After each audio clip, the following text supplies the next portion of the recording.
Welcome to MuscleBox Radio. I'm your host, Stephen Box, and my co-host is Michael Harrison. This show is going to be all about nutrition, training, bodybuilding, with loads of banter. We're going to be giving you the evidence, the science, and breaking that down with the help of some amazing guests and industry leaders to give you that application. So make sure you subscribe, and I hope you enjoy the show. Hi, MuscleBox Radio, Stephen Box. Mike Harrison. And today we've got the pleasure of being joined by my coach from 3D Muscle Journey, Jeff Alberts. How you doing, Jeff? I'm doing great this morning, which is afternoon for you guys, but yeah, I'm good. Thank you for having me. California, right? Is that where you're sat in the sunshine beaming through the windows? Yeah, it's hot. It's been like extremely hot, like 100 degrees Fahrenheit. So you guys do Celsius, right? We just don't do hot, so it doesn't matter. That's right. It doesn't matter, huh? I gotta prepare because next week I'll be in your guys' neck of the woods, so lots of sweats, right? Yeah, so you're coming to the 3DMJ Symposium in London. Correct. With Shredded by Science, so that'll be interesting. I think, obviously, I'm going, Mike's going, a lot of the other Team Box clients and coaches are all coming as well, so we're pretty excited to see you guys. That's awesome, man. I better bring my A game then, so no pressure, huh? Yeah, you know, I've been bigging it up, like, yeah, my coach is talking, everyone's got to come, so yeah, no pressure. Oh, man, okay. But I think we're coming you to guys the got training Starbucks day as well. You guys got Starbucks? Yeah, we'll show you somewhere better than Starbucks, though, in London. Okay, then I'll be good then. I'll be perfect. There's some good coffee in London. We will make sure you're well caffeinated. Box is a bit of a coffee snob, aren't you? He spits on Starbucks, don't you? Okay, yeah. When I went to the Dominican, they said the same thing. They're like, that is the worst coffee. I'm like, okay, but their coffee was like awesome. So you guys have a high standard to kind of meet up now. The Dominican and the UK, we'll see. Well, if you ever come to Bath, we've got like the world's best coffee shop. All right. I'm sure you work on commission for those. I honestly do. Like, you never stop on about it. Well, I'm actually gonna get Maxwell on the podcast, and he can talk about caffeine in coffee. So that'll be a good one. You are working on commission. Yeah. Right. Yeah. It's getting paid on the side. Gotcha. So a little bit for the listeners, Jeff. Obviously, I've followed your work, a lot more since we've started working together, kind of like 18 months ago now. And when I first kind of contacted 3DMJ, and I knew at the time I was at South Africa, and we just had I kind of booked him for a Skype call, and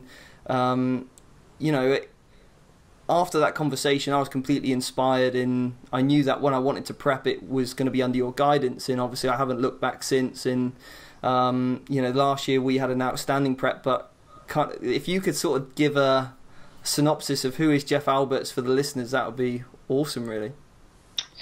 Well, I think first and foremost, I'm a dad of two kids. One's 3, my boy's 3.5. My stepdaughter's going to be 12 actually in less than 2 weeks, and I have a beautiful wife. So I'm definitely a family man first and foremost, prior to being a bodybuilding coach.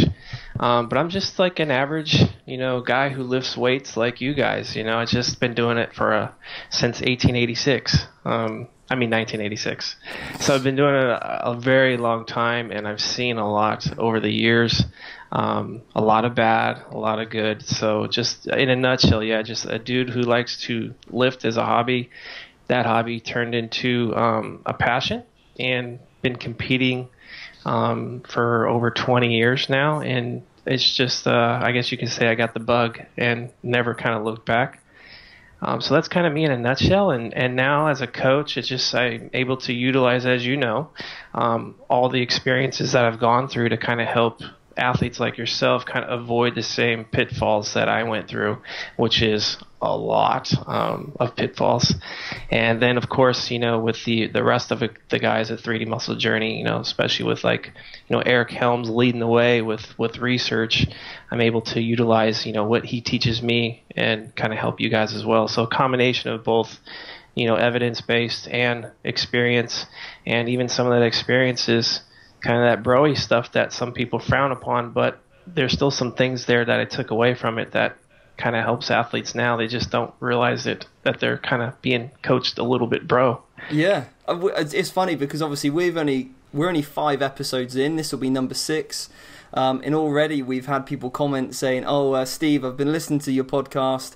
You're helping me slowly become less bro, and I want to start adopting like a flexible dieting approach, you know, and I want to learn more." So I think already we've started to position this podcast as a way, you know, people who might just be, it's probably going to be their first time competition. You know, we're going to be probably talking to a lot of beginner competitors out there, physique athletes, guys who want to just get into photo shoot shape or, you know, bikini, body fitness, who may have kind of just got into training, or maybe a few years with, they may have followed like a meal plan out of Flex magazine or something like that. So, you know, it was mine and Mike's goal to try and bring together something where we could interview guys like yourself who are at the top of their game, who can sort of share their experience and knowledge with, and kind of give it that, what I like to sort of think of it is like actionable information that they can take away and put it into practice straight away, rather than reading too much or going, you know, researching too heavily, but they can actually apply it.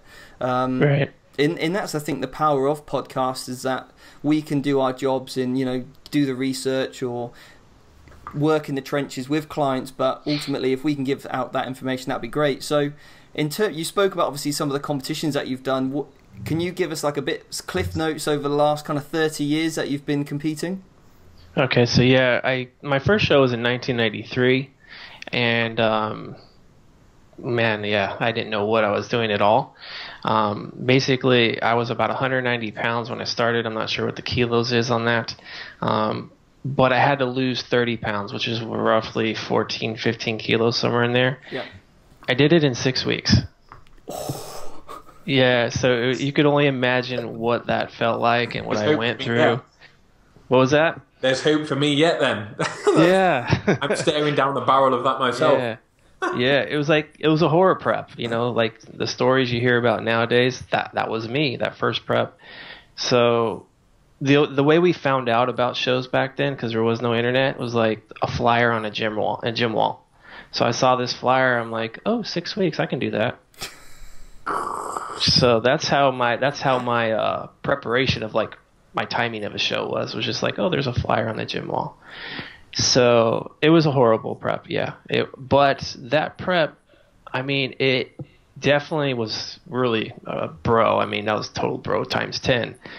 But it taught me that I had the discipline, the 3Ds, the dedication, the desire, the discipline to get shit done. And I proved to myself that I can persevere through some rough spots. So that actually taught me, like, kind of set the tone for the career, because now I knew that I can do this. And as weird as it sounds, even though it was a horrible prep, I enjoyed it. It was weird. Just, I think, because I was so driven and so committed to a goal that I didn't care. I didn't let nothing stop me. I was going to get on that stage. I didn't do too well, obviously, on stage because I didn't look that great. But still, at the end of the day, I was like, I can do this. Yeah. So that was the first experience. A couple months later, I did another show. I looked a lot better, ate a bit more food, obviously, and fared a little bit better, winning my class in that second show. So that was kind of the first year. It was kind of more the same in the second and third seasons. Not as severe, but still doing a lot of bro stuff and you know, just really thinking black and white terms. You know, I didn't believe in cardio back then, because back then cardio was like, you know, everybody was anti-cardio because it eats your muscle away. So it was like I was fearful of cardio, and so just slowly over time, as I was competing, I started to break some of these myths, and I was hard-headed for a good 7 years before I talked with Bob Bell, who is the head of the WNBF, so that's the World Natural Bodybuilding Federation. At the time, he was a local promoter in the area, and had a awakening phone call with him. You know, I was getting ready for a show, and he called me up, "Hey Jeff, how you doing? What are you doing?" I'm telling him what I was doing, which was a lot of bro stuff. You know, eating the same foods, you know, meal timing, like everything was like very rigid. no cardio still. And he's like, well, how are you going to peak? I'm like, I'm going to cut water, load up on potassium, like doing all these bro things. And he's like, no, this is what I want you to do. Like, so he's like telling me, all these things like, no, I need you to drink a couple gallons of water, 7.5 liters daily leading up to your show. And I'm like, dude, I'm going to hold water if I do that.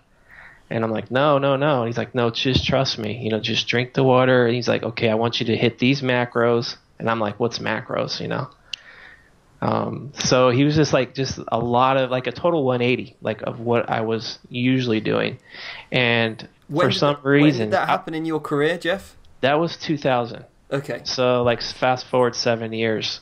So the first 6 years of competing, out of those first 6 years, I competed 4 or 5 out of those years. With a lot of white fish and green beans?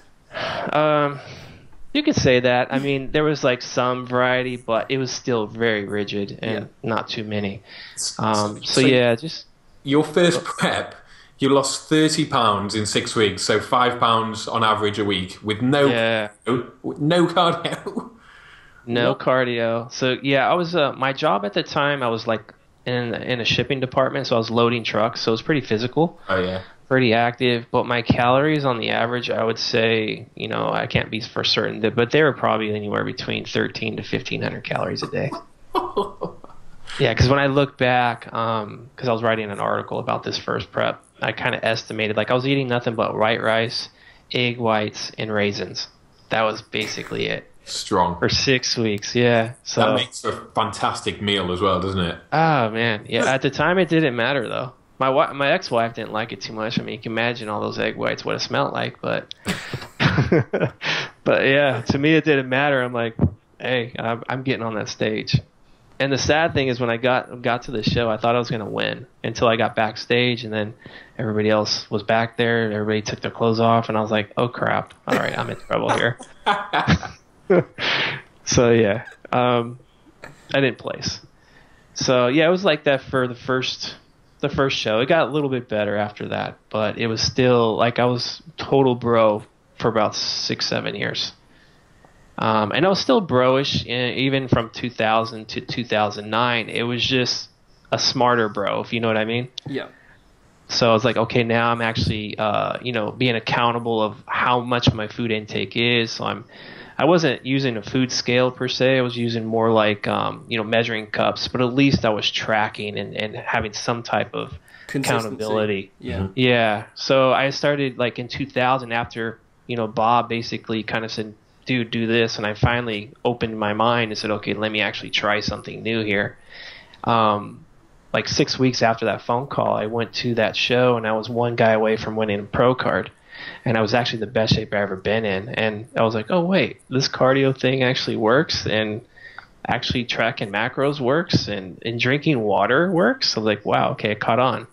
So 2002, I got back on stage. Again, I was 1 point short of a pro card. And just like it just kept getting better. And 2006 actually was a really good year for me in a sense. I only competed 2 times that year, but I got like the most conditioned I'd ever been in, and it was because I dieted a lot longer. So I was like, oh, I dieted 9 months instead of 12 weeks, or 18 weeks, 20 weeks. I'm like, whoa, I could actually get leaner the longer I do this. So I actually entered a NPC show. I don't know if you guys are familiar with NPC, but it's a non-tested federation. It's the affiliate of like the IFBB. Yeah. So, the playing field wasn't really a fair one for me. But I went in there and I was 2 points away from winning the overall there at 156 pounds. And again, I don't know what the kilos is. It's like, 70 something kilos. Yeah. But yeah, the guy that beat me in the overall, he was 50 pounds heavier than me. And I only lost by 2 points. So I was like, well, okay, there we go. Okay, I'm doing something here. It's starting to make sense. The methods that I'm doing, I'm being able to compete on, a non-tested playing field. But I mean, granted that show was local, so it wasn't like a national level show, which is, I probably got obliterated. But still, it kind of just showed me that, okay, if I diet longer, diet a little bit smarter, I can get in better condition. So we fast forward to 2009. That's when I met the rest of the guys at 3D Muscle Journey. My whole mindset changed as far as contest preparation at that time, because before it was about winning. Just like, I want to get a pro card. I want to get a pro card. 2009 was just like, no, I'm just going to have fun this time. I'm not going to stress on winning. I'm not going to stress on any of that stuff. I'm just going to go in there and have a great time, meet people, because my mindset prior to that was like backstage, I was just like a machine. I'm here to win. I'm not here to socialize and have fun. I'm here to just win, do my job. And so I changed that mindset. And if I didn't have that mindset, I probably wouldn't have met, Eric and Alberto and Brad and formed the team that we have now. So that season was very enlightening in that sense. And it's kind of funny that, the time I don't really care about winning is when I actually win pro cards. So I was able to win my pro card in 2009. And then we formed 3DMJ, and kind of the years since then, that's where I've kind of made the most progress. So I really wish I would have had an open mind and to a lot of new methods and all that prior, because I wasted a lot of years as an athlete. But then I don't regret all that, because that's why I'm the coach I am now. It's going through all those hardships. But I think people that are listening, you definitely not saying that you shouldn't get coached and get knowledge and make yourselves better now, that you don't have to necessarily make everything a struggle to learn, but that's just how my path ended up. Do you think there's that element that kind of some of the shows that you spoke about, you were kind of 1-2 points short of winning, placing, getting a pro card? Do you think that those kind of like what we'd sort of see as maybe like a little setback kind of allowed you to be open-minded to try new methods like what Bob came forward with, and rather than, let's say you came in, won your first show 6 weeks on the rice, in the raisins? Do you think that would have maybe kept you a little bit more, no, this is my way, this is how I'm going to train this? Because I also have obviously listened to your other podcasts you've done with guys in Dorian Yates, and was it Mensa's program that you kind of followed back then? So is it a case of you've had to kind of explore different areas to improve, which is the nature of bodybuilding, right? Is to constantly improve. Yeah, that's a great question, because what ended up happening, like prior to speaking with Bob in 2000, was that even though I was total bro and doing dumb things, I was often winning my class. Like, I wasn't winning overalls, but I was winning classes like a lot. So I was successful in a sense of my placings. So that basically just reinforced what I was doing. Like, oh, I'm doing things right because I'm winning. So yeah, you hit the nail on the head. Is like when I actually was winning those shows, it was keeping me in that closed mindset, because I'm like, shit's working, I'm winning. And then once I met Bob and tried new things, I was winning but looking better, and actually losing those overalls early on. It definitely kept me more humble.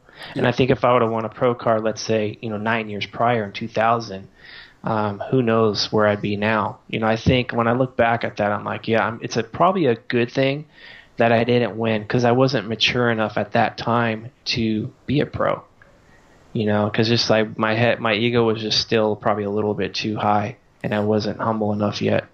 So I'm like really, in hindsight now, at the time it sucked. Like, oh man, I lost, Even my mom was in the audience. She's like, you should have won. I'm like, Mom, they don't judge your face, they judge your body. She started laughing. That's their job though, Mum's job, isn't it? Your mum's job is to tell you should have won. Fan. Yeah. So I think, just 9 years later, winning it with the mindset that I had then, like I said, more open-minded to new things, and not having that, win or die attitude. And just like, hey, let's do this for fun. I'm going to enjoy the shit out of this. That was perfect timing.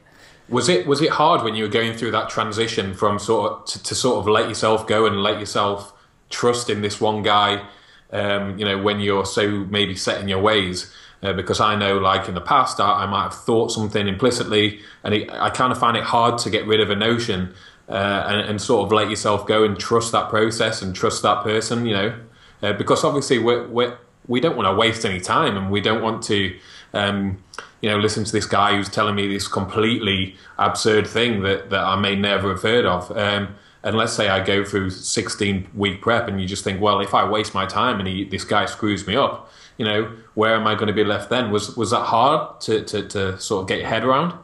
Yeah, he had to literally persuade me, because I was just like, no, dude, no, I'm going to hold water. I'm just like adamant about I'm going to spill over, and cardio, I'm going to come in flat. My muscles are going to be eaten away. I was like, it took a lot of persuading. And, he is one of those guys where he knew the information that he was telling me, but he wasn't really elaborating. He was just saying, hey, dude, trust me. Just trust me.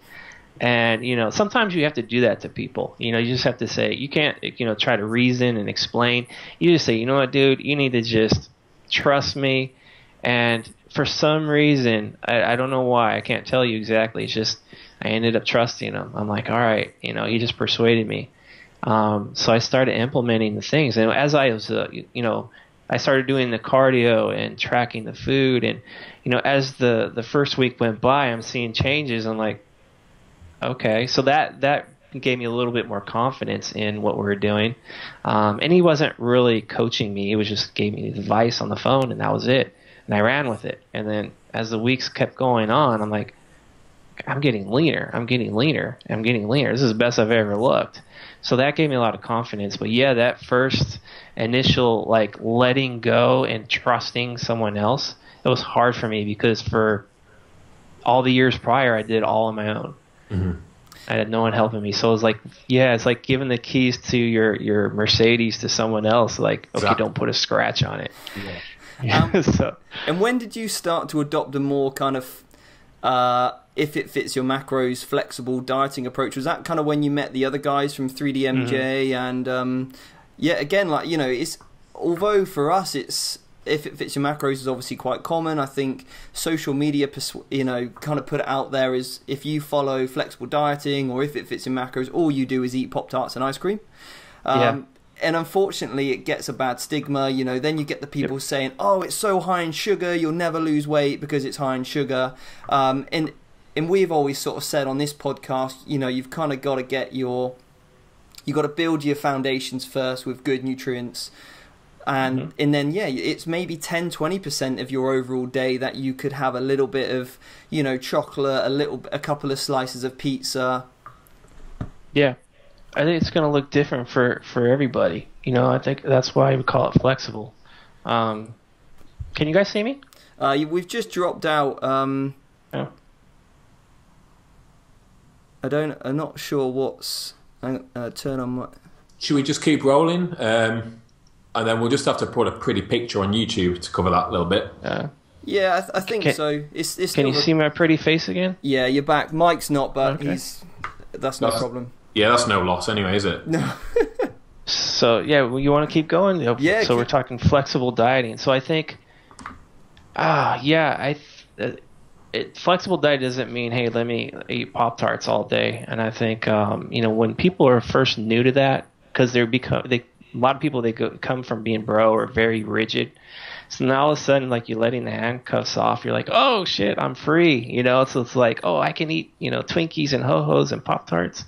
So people get carried away with it. But, I mean, if we're talking bodybuilding and if we're talking you got to get on stage, you got to be accountable. And, you still have to, be somewhat rigid.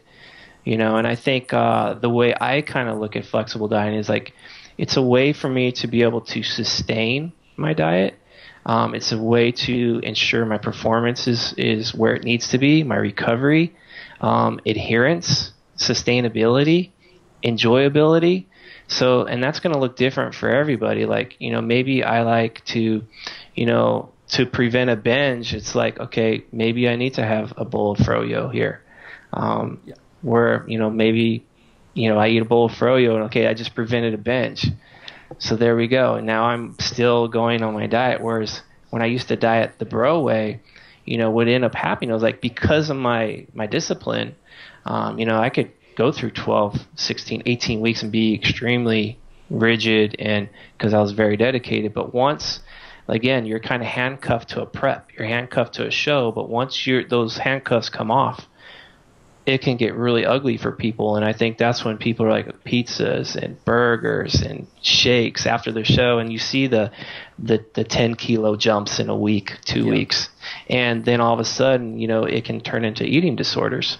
So I think flexible dieting, I think it can, if you take that lifestyle through a prep, what I've experienced for myself and with some of my athletes is that when they transition back into normalcy, normal life, that it's a little bit easier transition. Yeah. Not to say, you're still being, when you go through entire prep, you're being, it's hard mentally and physically. At the end, you're basically kind of in a frail state.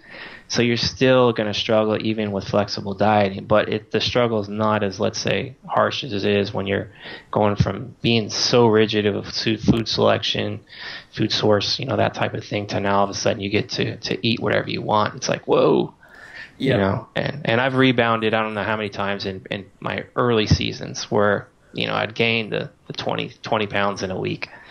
I've done that, and even to this day, I still struggle with that transition from prep to off season, especially with the conditioning levels we got to get, as pro natural bodybuilders. It's like, it's crazy, so it's not a healthy state to be in. So the first thing we need to do is think about, okay, I need to get back to health. Mm-hmm.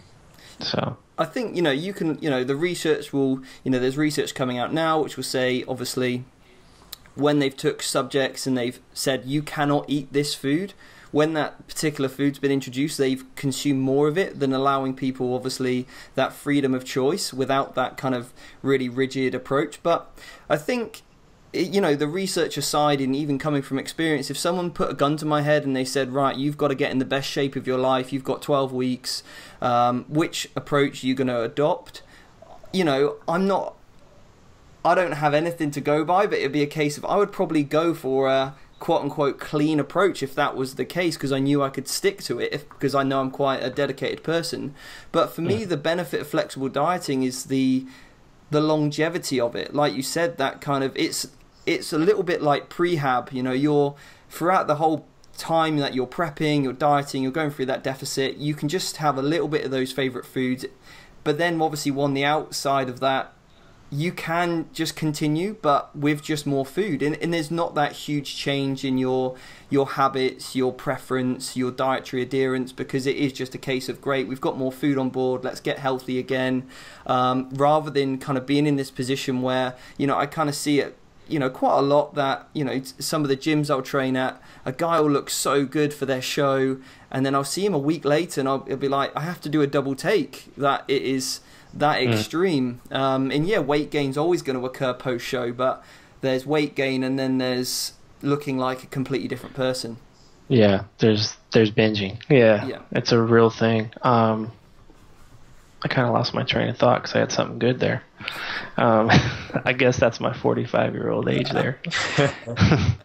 So I suppose elaborating on that a little bit then, one of the questions I had was, what do you focus on maybe with yourself or with your athletes? What would kind of be your ideal off-season for someone or yourself? Because let's say they've done the show, they look great, they did well, and they know that, to be honest, most competitors, their always feedback is come back a little bit bigger, come back a little bit leaner, and pose better. Unless you're top of your game, they're the three things that you can always improve on.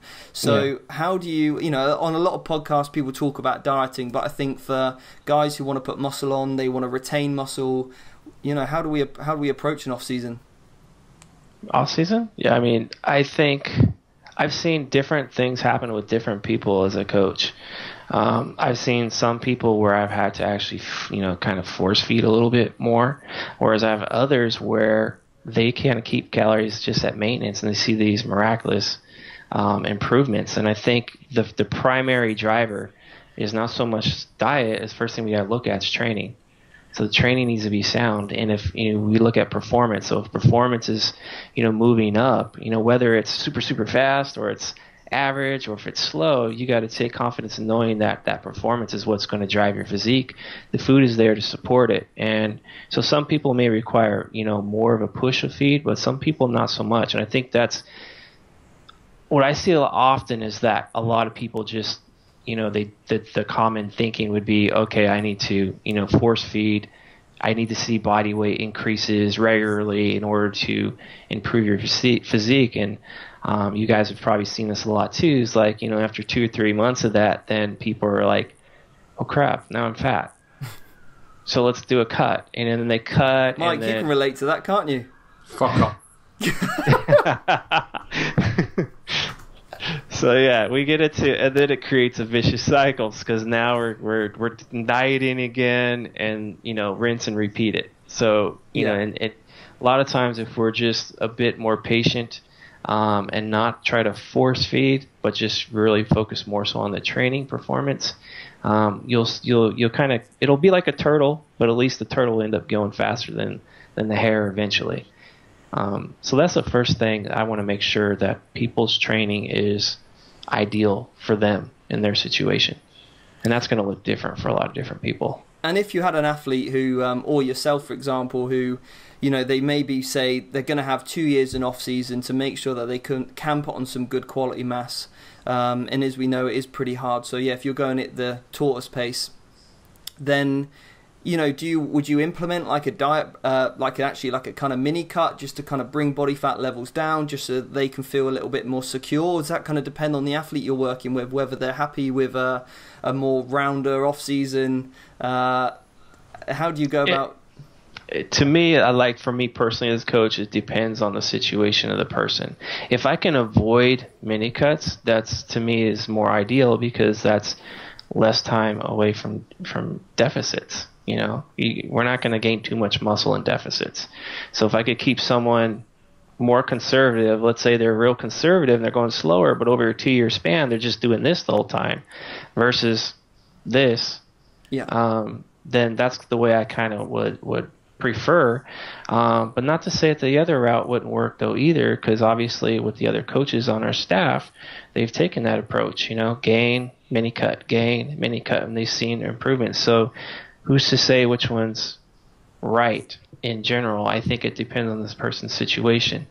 Some people, let's face it, they just can't adhere to diets too well in the off season. I'm one of them. You know, it's like I tried to keep things nice and tight after the last season. I did pretty well for about a year. But I finally realized, like, shit, all I think about is food and when my next meal is, and I'm hungry, and, you know, my performance really isn't doing nothing. So I'm like, all right, let's just go up, you know, 3 to 5 pounds. And so I ate more and instantly felt better. I wasn't as food focused. Improvement in the gym started going.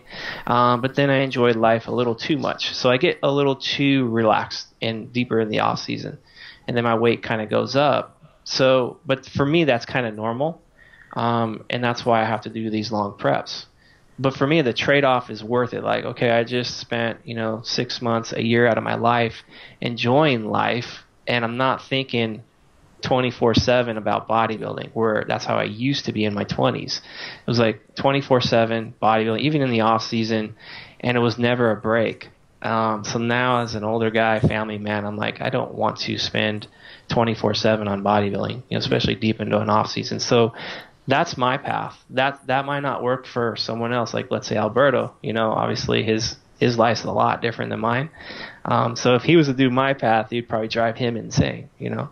Yeah, no, that's awesome. And it was one of those things that when I spoke to you, first of all, you know, we had that Skype consultation, and I kind of had a list of questions I wanted to ask you about kind of training, and I think we spent most of our Skype tool just talking about training, and I think you said to me, we will get onto nutrition at some point. And you know, I was you know, going down a route of training where I was a bit beat up, I was getting injured quite a lot, and you kind of said to me, you know, you're young and you've got more injuries than I have, and it was kind of like a wake up call for me. And I was lifting heavy, and I would have said I was training hard, but I wasn't necessarily training smart. And I think after you set me a program, that was the first time I've done a program where I consistently logged everything every single week, and it had a real structure of volume, and yeah, I saw the best improvements I ever saw within a program, and in that straight away turned my attention to training a lot smarter, to, you know, focusing on my form, my technique. And since then, I've stayed clear of a lot more injuries. I've picked up the odd kind of niggle. Yeah. I know that word always kind of that English word, but yeah, I've had obviously a couple, as we probably all will do at some point, a little bit of inflammation or tightness. But how have you changed your training since kind of over the years then? And, you know, you spoke about obviously making sure training is a focus in the off season. And I know there's a lot of guys out there who don't even track their training. They just kind of go to the gym, and we think, what the hell? Why aren't you tracking your training? Like, how do you know you're progressing? But yeah. So let me start. Just remind me to go back to myself, because I know you're directing it towards what I do. But I just Skyped with a young man. He's in his early 20s. This is my second Skype call with him this week, but the first one was kind of similar to what you and I talked about. And I think this is where generalizations, you know, when people talk about, okay, high volume, low volume, what should we be doing, et cetera, like generalizations are good. They kind of help set the tone, but then everybody needs to find kind of what works best for them after that. And the situation with this guy was that his job, he was a tile setter. So basically he's on his hands and knees all day installing tile. And he's deadlifting 2 to 3 times per week, squatting 2 to 3 times per week. He's doing pin lay rows. He's doing, you know, all kinds of movements that really just, you know, basically just crap out your lower back. And, you know, he's basically beat up, and he can't understand why he's not progressing, because he's like, I'm doing what everybody's kind of saying to do with the volume and the frequency. And I'm like, once I found out, okay, what his job is, what his training was, it made sense. I'm like, you're doing far too much.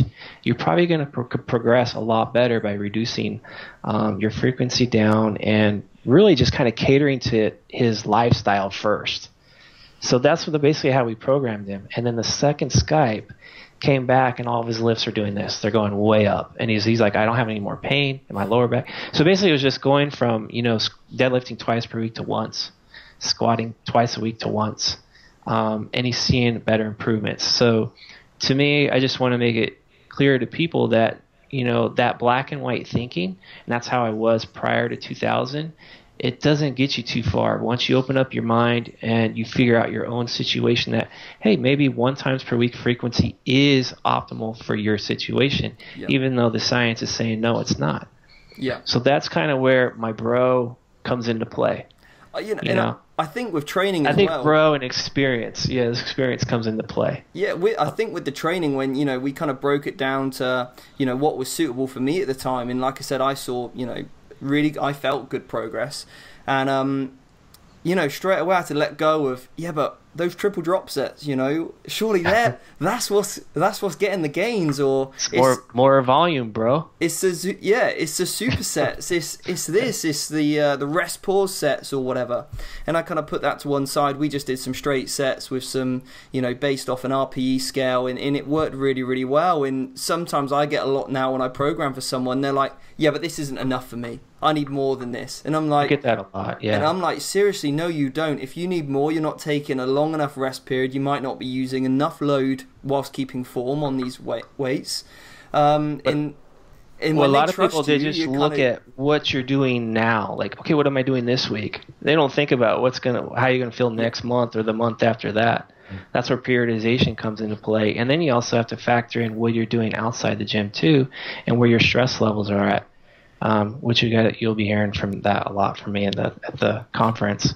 That thing stress that we forget about. But yeah, it's like, for me personally, the way I used to train was just balls out. You know, everything was to failure, like the Dorian Yates, Mike Mincer. I mean, I would basically obliterate myself every session, because I just felt like if I don't push as hard as I possibly can, I'm not going to progress. So it's just like that hardcore mentality approach. And because I did make some pretty decent gains, at least I thought I did, was making decent gains. It's just kind of like just got stuck in my ways. It was like reinforcement. Oh yeah, I'm the big dude. And then at the jobs I used to work in an auto plant, like, everybody would like, oh, Jeff's big, and they'd ask me questions, so that just reinforced in my mind that ego. So just a lot of positive reinforcement, which was negative now. But so it wasn't until I kind of met the guys again where, at 3D Muscle Journey, they're just like, hey Jeff, why don't you try volume, a little more volume, let's back off the intensity, and periodize a little bit more. And I still do a lot of auto regulation. Yeah. But yeah, at least it's like there's more structure, like good structure, versus I was structured before because I did write programs for myself and follow them to a T. It was just, they were just way too intense. Yeah, go ahead. No, apologies. I thought you'd come to a stop. Carry on. No, I was just gonna say, yeah, the last probably 7 years, the way my training has changed is just like I'm like more open to like not going to failure. Like, okay, let's not go to failure. If it happens every once in a while, big deal. As long as I'm recovering, I'm good. Maybe if I need to hit a progression, I might, overreach a little bit. Okay, yeah, let me get after it here and get it. But not every set, Yeah, and not every workout. It's funny as well, because I'm sure there'll be some guys who are listening to this podcast who are kind of very evidence-based, and okay, the research says this, but and they can end up not training hard enough as well, and actually maybe staying far too clear of failure. But as you've kind of alluded to there, then you can go, do you know what, if you I'm sure that when you have a meet up with the 3DMJ guys, maybe your training intensity might creep up a little bit. I know when me and Mike get together, we might go, oh, do you know what, let's do a drop set, because we know that, on those rare occasions where maybe we get together, or it might be a case of we want to, PB, we want to overreach a little bit. Yeah, you can bring it, you can incorporate those, and that's where you can kind of be flexible with your training as well, not just be really rigid. I think that's how I look at it too. It's not flexible dieting. My thing is flexible bodybuilding, and that includes training. So, and I mean, when you're training with your friends too, man, it's like you want to have fun. Yeah, so I understand when guys say, you know what, let's go for our PB right here. I get it. Just be safe. That's all. Yeah. I think for me, like it's the same as nutrition. I think a lot of guys go in and maybe get things back to front, and they're looking for that magic protocol. So the magic, I've got to do my drop sets, I've got to do my supersets. That's what makes you grow. Like they feel like the supplements on the nutrition side of thing, or the nutrient timing, but nobody's paying attention to the macros and the calories. Same as nobody's paying attention to the volume, the intensity. I think people would do a lot better looking at the simpler things, maybe, rather than being too complex and too, balls to the wall, so to speak. Because I was there with you, with going and feeling like you needed to absolutely destroy yourself every session. I think people look at things a little bit backwards in training, just as they do in nutrition. Yeah, I think so. I agree. I think, like for me, I would say right now, I think with the people that follow me now, probably because obviously back in the 90s there was no internet, at least the early 90s.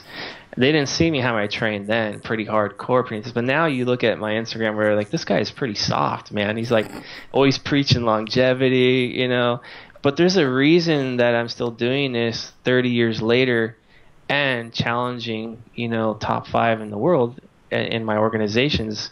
There's a reason for it. So I've learned to train smarter, like you're saying. It's like there's a time to have like an intensity block. There's a time to have a volume block. You periodize and you game plan. It's like, I think bodybuilding is behind the times when we think programming. I mean, if you look at like, track and field athletes, even football players, there's certain phases that you got to do to get ready for events. But bodybuilders were just like, let's go hard, bro. Go hard or go home.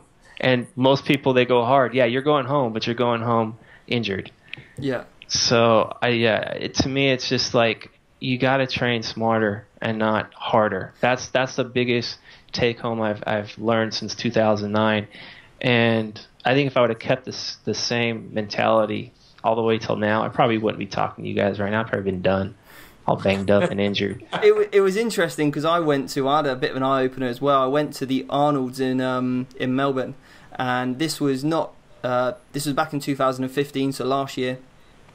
and I was just training in one of the gyms there, and walks over Tony Freeman, and you know, I must admit, he sort of came over and he was like, "Oh, can I help you on your barbell row?"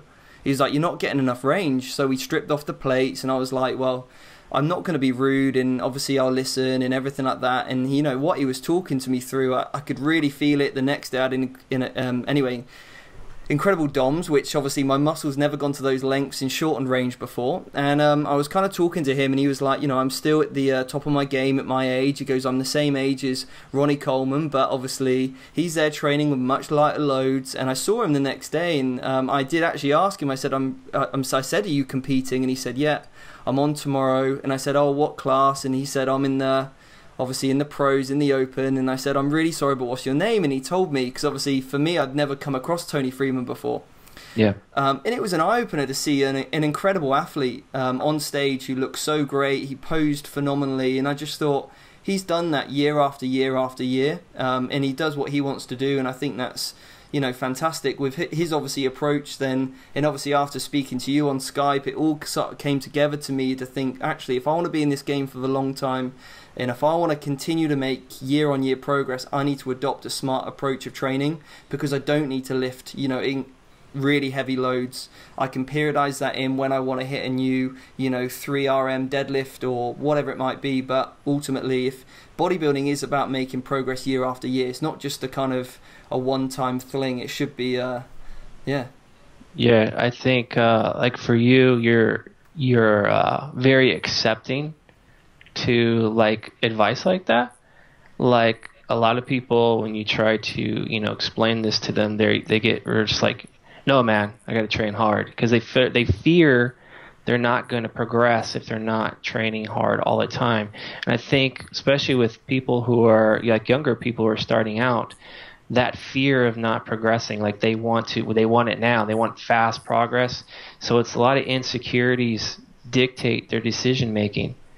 And that's like, so as an older athlete now, I realize that, you know, I'm pretty patient now, and I'm very secure with my training, very secure with the way I diet. Like I'm secure with my methods for myself and with my athletes, because I've done it for so long. So there's no, like, experience basically cures insecurity.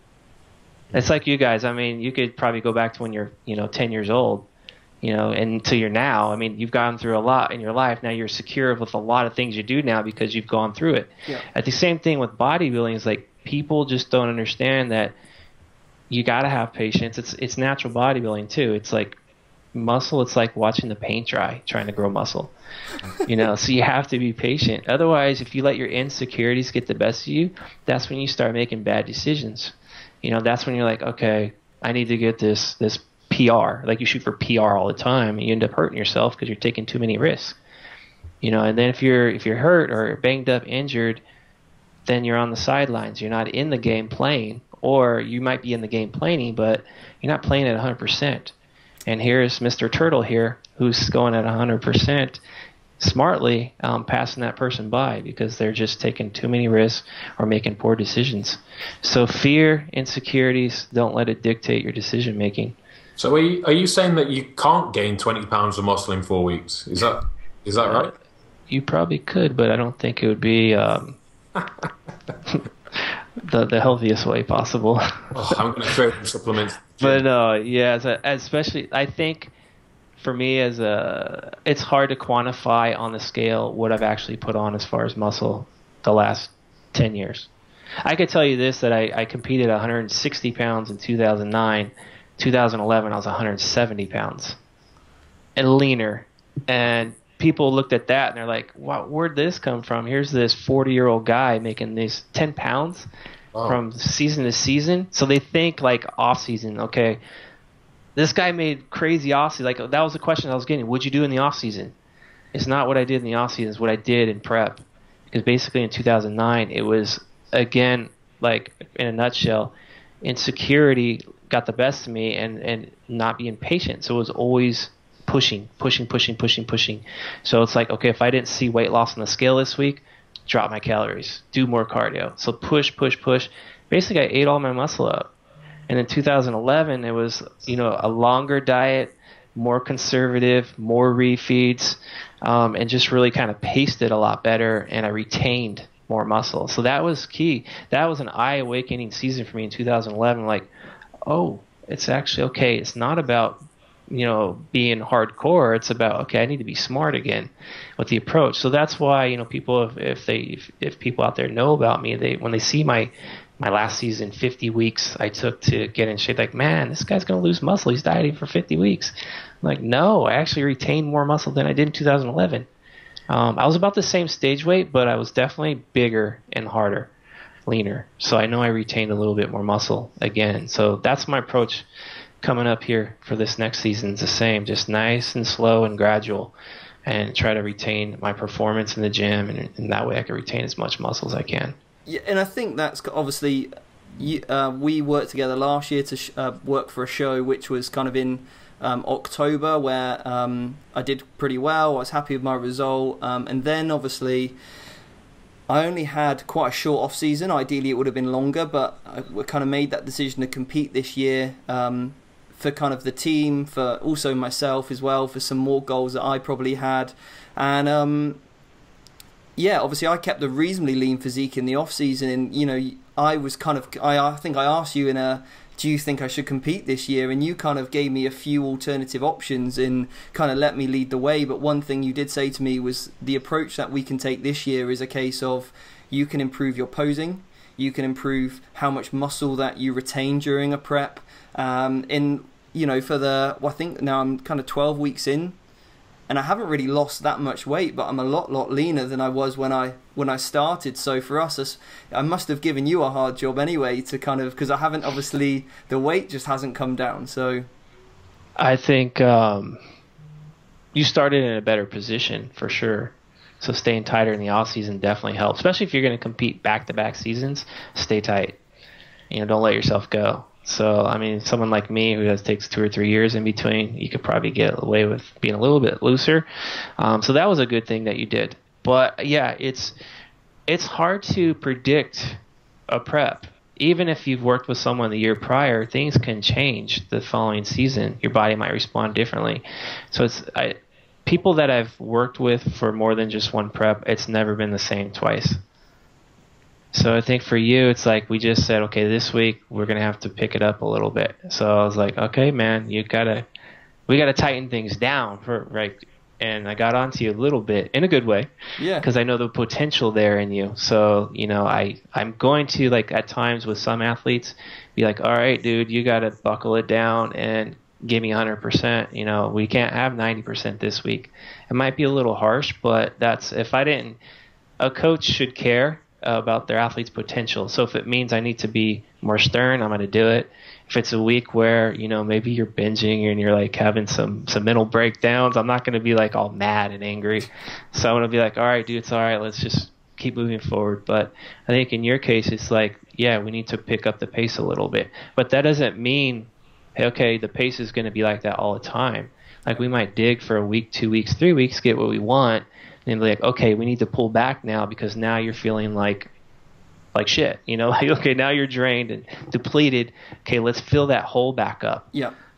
So yeah, that might mean, okay, let's throw more food at you. Let's pull cardio back. Nice. A week of that, 3 days of it, depends on how you're feeling. Once you feel like, you know what, okay, I feel good again. All right, let's get back and push again. Yeah. But I think you don't want to get into a prep where, like me, 6 weeks, 30 pounds, where you're just grinding the whole time. Because usually you're just getting up on stage looking flat, depleted. So how would your approach differ then if Steve would have got a little bit bigger in his off season? I know a couple of other clients that you coach who perhaps put on a little bit more weight in the off season.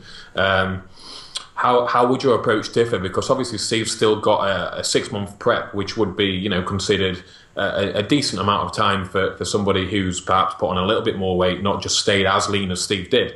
How would your approach differ if they came in a different situation? Body fat.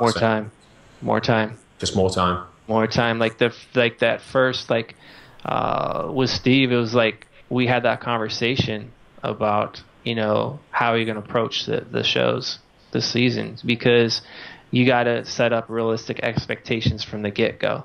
Like, if you get an athlete and they're like, okay, I want to do a show in 12 weeks, and you're just like, and he needs to drop like 10 kilos or whatever, it's probably not enough time. So the last thing you want to do is say, okay, dude, let's do it. You know, and in his mind, he's thinking, I'm going to get in great shape. And the reality is he might not. So when he gets to that show and he's not in great shape, then it's like he's deflated. Yeah. So right away, it's like you set realistic expectations. Yes, this is doable, or no, it's not doable. If it's not doable, okay, let's make a timeline that is doable. And, you know, we can look at, okay, we need to lose 0.5% to 1% of your body weight per week or whatever. Sometimes that doesn't always happen. So you need to allow wiggle room too. So that I take into consideration. I take into consideration, okay, what if stalls and plateaus happen? Sometimes it takes more than a week to figure that out, so you need more time for that. You also have to think of things like life. You know, things happen. Family member gets sick, job loss, you work more overtime, whatever. These things happen, so having that time to kind of figure those things out while you're prepping is huge. And also, we're human. We're gonna have mess ups. You know, we might binge here and there. You know, we're all human. We all make mistakes. Some people are perfect. They won't binge, but the chances are someone might. So you need time to kind of rectify that. So there's just all these different scenarios that can happen that I basically, when I figure timelines out, it's like, okay, this person needs to lose about X amount of weight. We need X amount of weeks according to, you know, 0.5% to 1% of their body weight per week. Add on another 8 to 10 weeks on top of that for all those other things I talked about. Yeah. Because if you make the timeline like you need to be on point all the time with no chance of mess ups, that stress levels of that prep is going to be way up here. Like way up here, and your body is probably going to progress a lot better when your stress levels are more even keeled. So that's, to me, that's like the first major decision in a prep, is setting up the timeline and expectations. Yeah. And I think with, obviously, because I stayed reasonably tight in my off season and we gave ourselves such a long time, and I've just gone away from I had kind of like a bit of a diet break, didn't I? I went away for a few days, which was really nice. I didn't quite anticipate how much walking I would do, so I actually came back a little bit leaner, but I was still able to enjoy myself, which was great. But you know, because we gave ourselves such a long time and I was in the condition I am, when obviously I had my posing session the other day, and I was kind of told, well, you've got the potential to do really, really well. We would advise you to compete in 6 weeks. I could have said, yeah, you know, or we did say, yeah, let's do it, because I'm in the position where I can. Whereas if I wouldn't have given myself as long, if I would have just kind of been a little bit rushed, then they would have probably never said to me compete in 6 weeks, because it wouldn't have just been possible at all. So I think by giving yourself that time, you can take those diet breaks, you can take those more frequent refeeds, as we know. Exactly. Yeah. And it can open up those opportunities to maybe compete that little bit more. And obviously, you know, I say this a lot to my clients, that calorie restriction doesn't have to be linear. So just because it might hit a low at maybe 16 weeks doesn't necessarily mean it's going to stay there and continue to get more aggressive. It could actually come back up, put someone back at kind of where maintenance might be for a while, and hold there for a while, and then kind of do another push.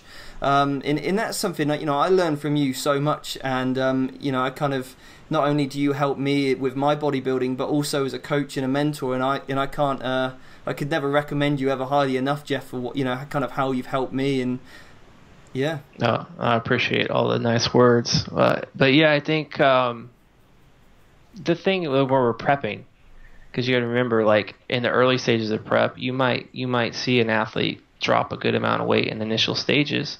Body's more, you know, willing to let go of some body weight when you got some body fat on, you know. But as you start getting leaner and leaner and leaner, your body's going to push back more so. And often it's like not so much dropping calories and adding cardio is going to get the job done. It might be the opposite. Your body might need more food in order to let go of more body fat.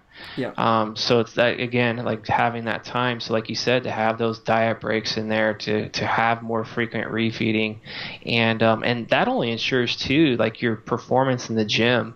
You know, a lot of times you may start out with a certain amount of volume in the beginning, you know, of course, when calories are high, you know, but as the diet goes on, you know, you chances are volume might need to come down. And I know some people probably argue against that, but I mean, if you don't have those calories there to support the volume, how are you going to recover? Yeah. And your performance starts dropping. So maybe you're getting I'm still getting my 4 or 5 sets in, but if your loads are going like this, then chances are you're going to look the part of like you're not lifting heavy anymore. Yeah. So to me, it's like you always want to make sure your quality, your performance in the gym is priority, and your recovery. So that, like for me, it comes down again to, I call it flexible training. Like for me personally, if it's a day where I'm just like, shit, I'm just really run down and I'm drained, maybe it's not a good day to train today. Maybe let me take a day off and rest up, and then go back at it tomorrow, and I'll have a much better workout. So to me, it's smart work, and if you're drained and fatigued that bad to where you're kind of telling yourself, man, I'm so tired, I don't even know if I can get to go in there and work out. You think of the injury risk factor there too. You're more susceptible to injury in that state versus like when you're a little bit more energized and ready to go. So things like that, I really try to auto-regulate with athletes as much as I can. Someone like you, because you are experienced, as a coach, I'll kind of let people like you have a little bit more free reign because I trust in your experience. Whereas someone who's maybe in their first or second prep, I'm going to be a little more on top of it, and really asking them questions. How are you performing this week? What's your recovery like? Aches, pains, energy levels, et cetera, et cetera. And, if that spreadsheet needs to be changed, I'm going to change it. So I don't care if the spreadsheet says, okay, you're supposed to do 4 sets this week. Like, you know what? No, we're going to do 3 or 2, just to kind of make sure that week the quality stays high, recovery is good. That way we have more long-term progress. I think a lot of people find the deload week the hardest week, don't they? Mentally, it's just a case of, and it's something I've had to learn to. You have to learn to love it, just like you have to kind of learn to love your off-season body as well. You don't want to, but you do have to. And I know that kind of following week, okay, everything's going to be good. I can feel my, just even things like being able to get a pump in the gym because you can. Yeah, it just feels right after having a deload week. Although that one feels like hell, it feels like you've just kind of wasted a week. But a lot of people are going to it. This sucks, man. I'm not lifting heavy. I don't feel like I'm doing anything. I'm not progressing. Yeah. But like you said, it sets up future progress pretty well. It's like oil changing your car. If you don't oil change your car regularly, you know what happens. You're only going to drive the car like 50,000 miles and it's dead. Yeah. So it just sets up long-term progress. What's kind of cool, just really quick, yesterday I was doing overhead presses with my one-arm dumbbell presses. I've worked up to 80 pounds, so what's that, like 37, 38 kilos, somewhere in there. I was doing like 3 sets of 8, but it was getting harder and harder. I'm like, okay, there's no way I'm going to go up to 85s. There's just no way. So I'm like, okay, I'm going to deload this exercise. So I took it down to 65, and I'm like this. Like it was so fast that I was like amazed myself, because 65 used to be my top sets, but now it felt like a warm-up. So to me, it's like, okay, I deloaded it, but I see the benefits now of that deload. I could see exactly where I am performance-wise now. And it was like, okay, even though the 80s really hasn't been moving too much past that the last month or so, I mean, geez, look at the speed of 65. So I'm definitely progressing. Yeah. Nice. So that's just one way of kind of looking at deloads. Actually, too, if you have an athlete that really kind of just like, even as much as you try to tell them, hey, this is a good thing, you can say, instead of saying deload, you can say, okay, this is an introduction week to the next phase, next block of training, an intro week. Yeah. So they kind of like, it changes perspective a little bit. Oh, it's an introductory week to what we're going to be doing. Yeah. Yeah, because your first week on any new training plan is always kind of like you're feeling your weights, you're kind of getting your eye in with how much load you're going to lift. And it's often what I'll say to my clients is we don't always need to see linear progression on the weights every single week. There's some exercises which just aren't really going to go up in weight because otherwise you're going to sacrifice form. So let's take, I don't know, like a lateral raise, and let's say someone's doing 3 sets, first set 6 kilos, next set 8 kilos, third set 10 kilos, rather than trying to go 12, 14, 16, 18 week on week, can actually just work on flattening those ranges out all up to 10, and then you can start to, once you increase the volume at that increase the load at that higher volume, then maybe you might be able to start to push that number up to 12, and then you start to work trying to stagger them all up again. So yeah, there's. Well, yeah, I was just going to say, unless people are tracking their numbers, then how do they know that they're making progress? Yeah, well, I get that question a lot because, I mean, training 30 years, I mean, how much do you think my side laterals will go up? Right? Or a barbell curl. So it's a question, you know, like, the insecurity. People are like, oh, my loads, they're not going up that fast. I'm like, your muscle's still going to feel stimulus, you know? It's not like your muscle knows what what it says on the end of a barbell. Yeah. Of course, you want to see, the numbers, we do want to try to increase them over time.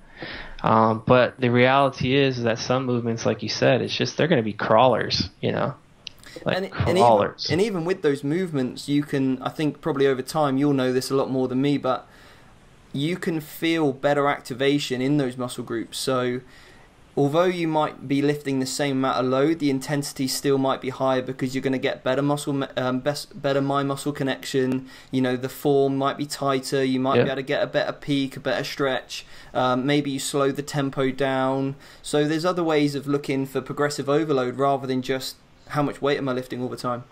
Yeah, that's kind of like explaining what's going, like the dumbbell press explained earlier. It's like, oh, whoa, okay, I lowered the weight down, but I was doing 65s with a lot of speed, but the form was like on point.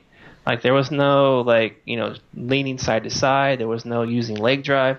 It was just my shoulder just going toot toot toot toot toot toot. So like you said, I think form plays a pretty big role, especially like for me anyways with back movements. I think that's the biggest, the one area where people mess up the most is their form on back, and they like wonder why their backs aren't developed, but their arms are pretty big. So yeah, just cleaning up my back form, I've seen huge progress just in that. So I do think it plays a role. I know there's probably some people who probably argue that, oh, you know, if you lift heavier, you're still going to get the same recruitment, whatever. But to me, I look at it like, okay, I know if I'm hitting those muscle groups because I can feel it more. Yeah. So that's a confidence booster. And then also I'm like, okay, the risk for injury is lower because I'm not using momentum. I'm not using shitty form, you know, with heavier loads. I'm using loads that I can have clean form with, so I'm ensuring that longevity factor. So to me, I get more excited about like seeing when some of my loads are like they look perfect, more so than like, oh, I hit a one rep max. Yeah. In my opinion, of 1 rep maxes as a bodybuilder, I know powerlifting is important, but bodybuilder, to me, it's like that's not what builds your physique. It's the work that led to that 1 rep max that builds the physique. Yeah. Mm-hmm. So it's like I don't even get excited about even attempting 1 rep maxes anymore. Mm-hmm. Probably because I'm getting older. I guess that's my ego. I don't care anymore. But yeah, that's me.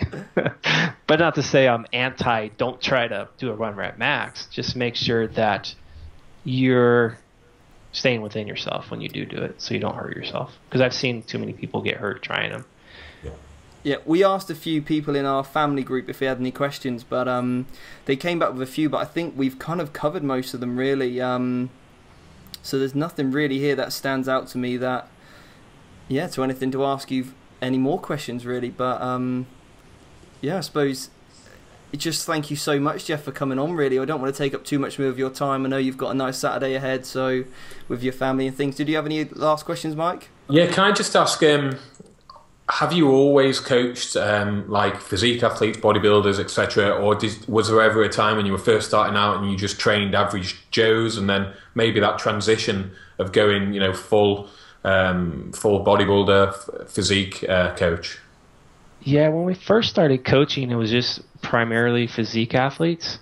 Prior to like officially coaching, I mean, I would help people like, you know, that from work or whatever, you know, they come and train with me, and but I didn't have the knowledge that I have now. So when I look back at that, I'm like, oh man, I was killing people.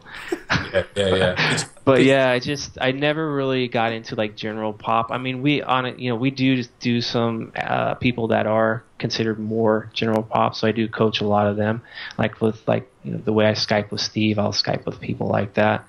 Not as much as bodybuilders though. Nice. Personally, I just prefer coaching bodybuilders. Sure. Because they're usually, you know, when you coach a bodybuilder, they're already self-driven. They don't need too much, you know, kicking the butts every now and then, but they're already self-driven. They're very dedicated. They have goals. So to me, I just enjoy that coaching a lot better. Sure. But powerlifting is not something that I coach too much. It's just not a passion for me. So I kind of just recognize as a coach that I don't want to give someone half-ass coaching. You know, I'd rather just say, hey, okay, you know what? Here, why don't Alberto or Brad or Eric or even Andrew? Andrew don't coach powerlifting yet either. So it's just, hey, here's these coaches, or even let's say a Bryce Lewis. You know, you're going to get a much better job there. Yeah. So I have no problem referring people out when I know I can't help someone the way they need to be helped. Oh, nice. That must have been really daunting at first. You know, your first few clients, and they're all, you know, competitors. You must have. I would have panicked. I only did two. The first season I did coach 2, and the biggest fear was I don't want to mess these people up. Yeah. So to me, it's like, as a coach, it needs to be a process where you slowly kind of work up to how many athletes you actually do take on. Definitely. I kind of cringe when I see some of these young guys, and they're like, after one show they do, and now all of a sudden they got like 25 people who are coaching. Like, ooh. Yeah. We know people like that, don't we, Steve? And but the rest. That's my thoughts, though. Yeah. Yeah. I'm just an old guy. I don't know anything. I'm so old, man. I think you're selling yourself short there, Jeff. But again, thank you so much. So if people want to find out more about you, Jeff, where can they? I know I follow you on all the social media platforms, and I can put links, but where would you kind of ideally like to be, you know, people to go to? Is it the 3DMJ site, your Instagram? Yeah, 3dmusclejourney.com, YouTube, Team 3DMJ, 3DMJ Godfather. Those are the 3 main ones. Facebook, just Jeff Alberts. So those are the main ones. Cool. So I'll put this out as a YouTube video. And so it's a good job you did your hair today, Jeff. And you, Mike. I shaved too. Mike, you actually did your hair for once, it looks like. For the second time, again, fuck off. Yeah. There we go. So, thanks, Mike, for the... That's all I'm here for. I think you just need the inlight right there. That's great. On that one, fuck off, yeah. But no, Jeff, thank you so much for coming on. Obviously, I'll be reporting into you this week with my progress of getting stuff done now with 6 weeks to go, and we'll be seeing you. You better, because we'll go keto if you don't. Yeah. All right. Jeff, bring it on. If you think I'll look better, let's do it. But obviously we'll see you at the weekend as well in London. It's just started to pour down with rain, so hopefully you can bring some sunshine over when you come. I hope so. All right, thanks for having me. Thanks, Jeff. Thank you so much.